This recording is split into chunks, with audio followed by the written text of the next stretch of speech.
उत्तम भक्त का यही लक्षण है कि अपने अभी बताया नहीं, अपने आराध्य देव को देखे। यदि हम हनुमान जी को मानते हैं कि जो हमारे आराध्य देव हैं, तो वही सर्वस्व हैं, दूसरा कोई नहीं है।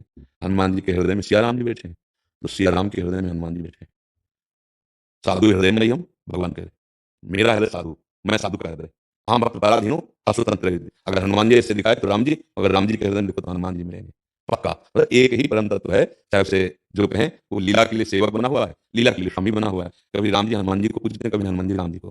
कैसे? जैसे राम जी रामेश्वर की पूजा कर रहे हैं ना, वही रामेश्वर हनुमान जी बन के उनके चरण पूज रहे, कोई दूसरा है क्या?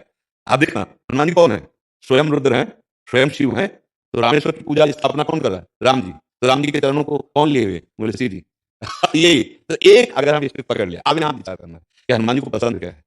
हम जैसे प्यार करते हैं, उसकी पसंद देते हैं, उसकी रुचि देखते हैं। हनुमान जी को सिया राम नाम पसंद है। हनुमान जी को सिया रामचरित्र, रामचरित्र सुनबे को रसिया।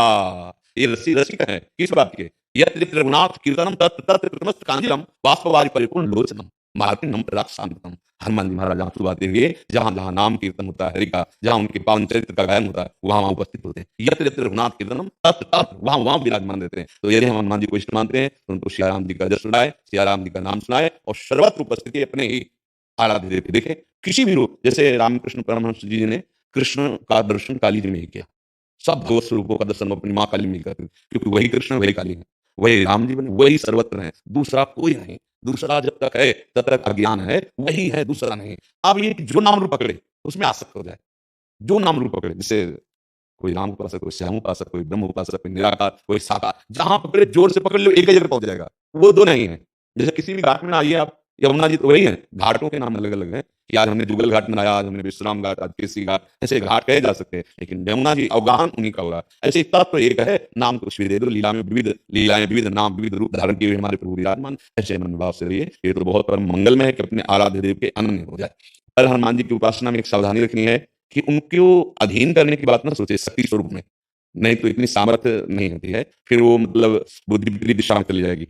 समझ पा रहे हैं आप? हनुमान जी को अपने आराध्य देव के रूप में देखा जाए, हनुमान जी को उनसे शक्ति ग्रहण करने की बात, शक्ति की सिद्धियों की बात, फिर दूसरा कुछ हो जाएगा, फिर वो मार्ग प्रेम वाला नहीं रहेगा। नहीं तो हनुमान जी की आराधना का फल सीधा आएगा, राम रसायन तुम्हारे पासा, तुम राम रसायन में डूब जाओगे, भगवान की प्रेम लक्षणा भक्ति में डूब। जब हनुमान जी प्रसन्न होंगे तो वो अपनी रति नहीं प्रदान करेंगे, अंतिम बात मान लेना, वो श्री राम की रति प्रदान करेंगे, क्योंकि जिस पर प्रसन्न होते हैं वो अपने हृदय की बात दे देते हैं। उनके हृदय में क्या है? राम रसायन, राम जी का प्रेम, वो उसको प्रदान कर देते हैं।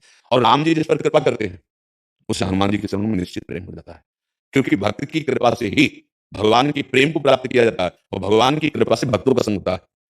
बिनु सत्संग विवेक न होय, राम कृपा बिन सुलभ न सोई। अब मैं भाव भरोसा हनुमंता, बिनु हरि कृपा मिले नहीं संता। जब हनुमान जी मिले तो विभीषण जी को क्या दिखा दिया? राम जी की कृपा।